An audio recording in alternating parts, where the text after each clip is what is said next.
Hello ఆ, కలిపావా? మీరు మాట్లాడే వ్యక్తి మీ కాల్ ని హోల్డ్ లో పెట్టారు.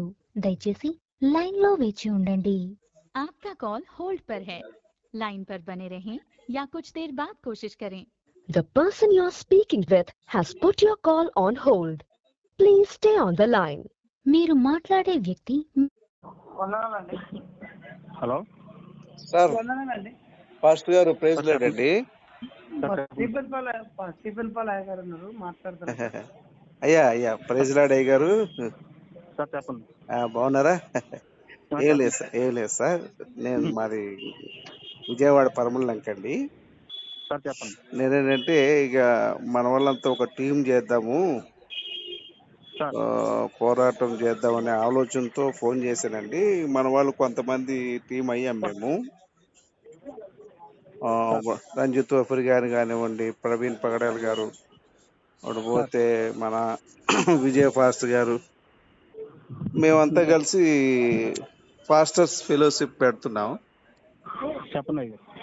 దానికి కానీ మాట్లాడదాము. మన వాళ్ళు ఎవరైతే బాగా ఈ వాక్యాన్ని ముందుకు నడిపిస్తున్నారో, ఎవరైతే బాగా యేసయ్య అని ప్రకటిస్తున్నారో వాళ్ళందరికీ సన్మానం చేద్దామనే ఆలోచనతో ఫెలోషిప్ పెట్టామండి. దాని మీద మీకు కాల్ చేసి మాట్లాడదామండి. సార్ ఫ్రీ ఉన్నారా? చెప్పండి. సార్ మీరు ఫాస్ట్ గారేనా? కాదండి, చెప్పండి. మీరు ఫాస్ట్ గారు కాదా? కాదండి. అయ్యో, మరి మీరు ఫాస్ట్ గారు అనేది ఇచ్చారండి. ఎవరు ఇచ్చారండి? వేరే వాళ్ళు. ఫాస్టర్ ఫెలోషిప్ అంటే ఎవరండి? ఫాస్టర్స్ ఫెలోషిప్ అంటే సరే అందరి నెంబర్ తీసుకోండి సార్ అని చెప్పి ఈ నెంబర్లు ఇచ్చారు మాకు. ఎవరు ఇచ్చారండి నా నెంబర్? దానియేల్ గారండి. ఎవరండి ఆయన? ఎక్కడైనండి? విజయవాడే ఉంటాడు సార్, పడవలంక. చెప్పండి. అది సార్. మీరు కాదండి. పాస్టర్ గారు కాదా? కాదండి. మీరు బాప్టిజం తీసుకున్నారా? తీసుకున్నానండి. ఎప్పుడండి? 2016 అండి. ఓ సూపర్. చిన్న సార్, నాకు కొన్ని డౌట్ ఉంది సార్ ఇందులో. చెప్పండి. అది మీకు ద్వితీయోపదేశకాండం 7వ అధ్యాయంలో 1 నుంచి 6లో ఉంటది.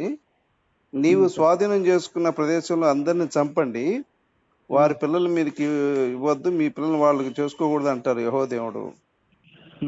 చదివారా ఎప్పుడైనా మీరు? చెప్పండి. అలాగే ద్వితీయోపదేశకాండం 16వ అధ్యాయం 7వ అధ్యాయం అనుకుంటా 16 నుంచి 17లో నీకు అప్పగించిన సమస్త జనులను చంపుడి, ఏలయనగా నీకు అది ఉరియగును అంటాడు యెహోవా దేవుడు. అలాగే ద్వితీయోపదేశకాండం 7వ అధ్యాయము 16 నుంచి 25 చూసుకుంటే మీరు స్వాధీనం చేసుకోపో ప్రదేశాన్ని బొత్తిగా నాశనం చేసి అక్కడ దేవతామూర్తులు నాశనం చేయండి అంటాడు యెహోవా దేవుడు. అలాగే ద్వితీయోపదేశకాండం 6 నుంచి 10లో నీ తల్లి గాని, అక్క గాని, చెల్లి గాని ఎవరైనా వేరే దేవతా మూర్తులను పూజిస్తే వాళ్ళని రాళ్ళతో కొట్టమంటాడండి యెహోవా దేవుడు. ఇది చదివారా? చెప్పండి. అలాగే ద్వితీయోపదేశకాండం 17వ అధ్యాయంలో 22 అనుకుంటా, 2 నుంచి 7 అనుకుంటా, సూర్యుని గాని, చంద్రుని గాని, నక్షత్రాలు గాని మరి ఏ దేవుణ్ణి పూజించినా రాళ్ళతో కొట్టి చంపేయమంటాడు యెహోవా దేవుడు. అలాగే ద్వితీయోపదేశకాండం మీకు 20వ అధ్యాయంలో నీ దేవుడిని యెహోవా నీకు అప్పగించిన సమస్త జనులను చంపుడి, పురుషులను చంపండి, ఆడవాళ్ళని చంపండి, పిల్లల్ని ఎత్తుకొచ్చి రాళ్ళతో కొట్టండి అంటాడు యెహోవా దేవుడు. అలాగే ద్వితీయోపదేశకాండం 21వ అధ్యాయం 18 నుంచి 23లో తల్లిదండ్రుల మాట వినకపోతే రాళ్ళతో కొట్టి చంపంటాడు యెహోవా దేవుడు. అలాగే మీకు ద్వితీయోపదేశకాండం 24వ అధ్యాయంలో 1 నుంచి 3 చదవండి ఎప్పుడైనా. భార్య మీద చిన్న అనుమానం వస్తే వెంటనే విడాకులు ఇవ్వమంటాడు. అలాగే మీకు ద్వితీయోపదేశకాండం 22వ అధ్యాయం 13 నుంచి 23లో ఒక అమ్మాయికి మ్యారేజ్ అవుతుందండి. ఆ అమ్మాయికి మ్యారేజ్ అయిన తర్వాత 3 రాత్రులు అయిపోయిన తర్వాత అతను ఏం చేస్తాడంటే ఈ అమ్మాయి కన్య కాదు అని చెప్పి ఒక అభాండం వేస్తాడు. వేస్తే అతను ఏంటంటే వాళ్ళ తల్లిదండ్రులు తన బట్టలు ఏవైతే ఉన్నాయో లోదుస్తులు అది 10 మందికి చూపించాలి. తల్లిదండ్రులు చూపిస్తే మరకలుంటే ఆ అమ్మాయిని బతకనివ్వాలి, లేదంటే రాళ్ళతో కొట్టి చంపమంటాడు యెహోవా దేవుడే చెప్తాడండి. ఈ వచనం వల్ల చాలా మంది ఆడవాళ్ళు ఇబ్బంది పడుతున్నారని నేను చాలా మందితో వాదన చేశాను. అయ్యగారు ఇది చదివారా మీరు ఎప్పుడైనా ఈ వచనాలు? లేదు అయ్యగారు, చదవలేదు. అయ్యో, బైబిల్ చదవలేదా మీరు? చెప్పండి అయ్యగారు. అదే ఫస్ట్ బైబిల్ చదివితే బెటర్ అండి. నా ఆలోచన ఏంటంటే అయ్యగారు ఆ, ఆ, ఆ. వాళ్ళని కూడా మాట్లాడినాను ఒకసారి. అలాగే అయ్యగారు, నేను అయ్యగారిని కాదండి. సరే సరే, 2 రాజులు 6వ అధ్యాయము అయ్యగారు 27 నుంచి 32 చూడండి. పుట్టిన బిడ్డలను వండుకుని తినే పరిస్థితి తీసుకొస్తాడు. అక్కడ ఏంటంటే ఒక 2 జంటలు ఏం చేస్తాయంటే ఒక అయ్యా ఎందుకు చెప్తున్నారండి? బైబిల్ వాస్తవంగా బైబిల్లో ఉన్నటువంటి వాస్తవాన్ని వెలుగులోకి తెచ్చి ప్రపంచానికి పంచడానికి ఈ బైబిల్ వెలుగుని ముందడేసుకున్నానండి నేను. ఓకే అయ్యగారండి, నేను కొంచెం బిజీగా ఉన్నాను అయ్యగారండి. అయ్యగారు అలా కాదు అయ్యగారు, చెప్పండి. ఇంకొకటి, ఇప్పుడు మీకు పరలోకం అనే కదా మనం బాప్టిజం తీసుకుంది. అవునండి. మన కోసం యేసయ్య చనిపోయాడనే కదా. అవునండి. అవును. అంత మంచి మాట బైబిల్లో లేదండి. పరలోకం అనేది లేదు బైబిల్లో. యేసు మన పాపాల కోసం చనిపోయినది పచ్చి అబద్ధం. మీ పేరు ఏంటి అయ్యగారండి? స్టిఫెన్ పాల్ అండి. ఇప్పుడు నాకు ఎందుకు చేశారో చెప్తారా అయ్యగారు కొంచెం? విషయం ఏంటంటే సార్, మీరు కేటీఆర్ గారికి బూతులు తిట్టారంట. ఇవన్నీ ఇందులో చాలా ఇబ్బందులు ఉండేవి. ఓకేనా? ఈ విధమైనటువంటి ఇబ్బందికరమైనటువంటి బైబిల్ పాస్టర్లు మీకు తెలియకుండా, మీకు అసలు ఏ విధమైన జ్ఞానం పాపం బైబిల్ మీద లేకుండా మీకు బాప్టిజం ఇస్తారు. మీకు బాప్టిజం ఇచ్చి ఏం చేస్తారు, మిమ్మల్ని వాడుకుంటారు ఇక వాళ్ళ యొక్క స్వార్థానికి. దశమ భాగం మీరు వెళ్ళి కష్టపడి పాపం బయట వెళ్ళి కష్టపడి వస్తారు.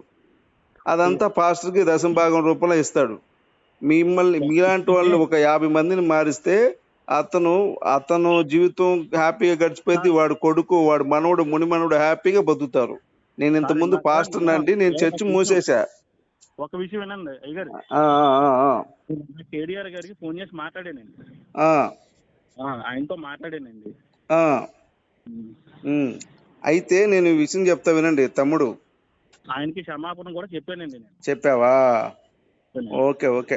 మనమంతా ఒకటి తమ్ముడు, ఏ మతమైనా గానీ మనమంతా ఒకటే. ఒక భారతదేశంలో పుట్టాం. ఇది ఈ క్రైస్తవం అనేది బ్రిటిష్ వాడు కుట్రపూరితంగా మనకు అంట చెప్పి పోయాడు, మనం కొట్టుకు సావడానికి, అంతే తప్ప ఇంకొకటి లేదు. ఇంకొకటి చెప్తా విను. నీ ఏ పాస్టర్ అయినా కలుపు. నేను చర్చి మూసేసా, మాజీ పాస్టర్ నేను.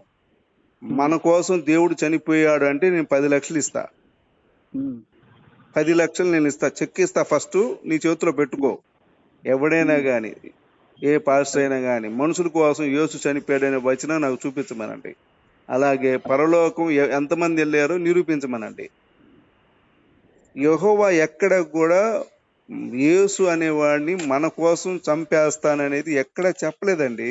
యేసు అంటాడు, భూమినే కానీ ఆకాశమునే కానీ ఎక్కడైనా నేను తప్ప ఇంకొకడు లేడంటాడు యేసు, యెహోవా. మరి యేసు ఎవరండి కదా? ఇంకొకటి, యెహోవా ఎంత క్రూరుడు అంటే నేను చెప్తా విను తమ్ముడు. నీ పేరు ఏం పేరు? పండు అండి. పండు కదా? పండు తమ్ముడు, నేను చెప్పే విను. యెహోవా ఎంత దుర్మార్గుడో చెప్తా విను. యెహోషువ 7వ అధ్యాయము 20 నుంచి 26లో వీళ్ళు ఏం చేస్తారంటే దొంగలు దోచుకొని వస్తారు, సొమ్ము దోచుకొచ్చి మనలాంటి వాళ్ళు ఏం చేస్తారంటే దాచుకుంటారు, దేవుడికి ఎందుకులే అని. ఆ విషయం సరే సరే, ఈ ఒక్క విషయం చెప్పి నేను ఆపేస్తాను తమ్ముడు. దోచుకున్న సొమ్మిని దాచుకున్నందుకు యెహోవా దేవుడు ఏం చేస్తాడంటే రాళ్ళతో కూడా చంపించేస్తాడు. ఇదేంటిది? దేవుడు అనేవాడికి దోచుకున్న సొమ్ముతో ఏం పని? అసలు దేవుడు అనేవాడికి డబ్బుతో ఏం పని?